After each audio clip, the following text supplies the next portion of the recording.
كمساري أتوبيس نقل عام في اسكندرية بيعتدي على الركاب.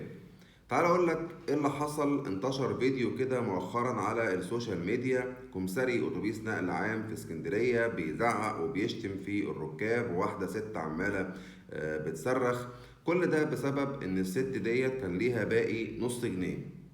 حصل مشادة بينها وبين الكمساري. الشهود اللي موجودين في الأتوبيس قالوا إن الست ديت هي اللي بدأت بالشتيمة والألفاظ للكمساري. الكمساري طبعا مسكتش، لدرجة كمان إن الشهود دول بيقولك إن هو اتصل بناس بلطجية علشان يستنوه في المحطة اللي جاية. والست دي بدأت تصرخ وتزعق كده لما شافت إن في ناس طالعين الأتوبيس علشان يعتدوا عليها.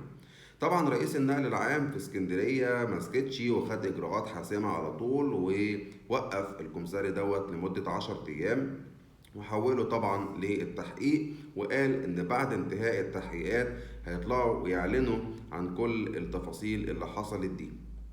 انتوا بقى قولوا لي في كومنتات، هل كنتوا تعرفوا الواقعة ديت وتفتكروا هل الست فعلا هي اللي غلطانة ولا الكمساري هو اللي غلطان؟ قولوا لي في كومنتات.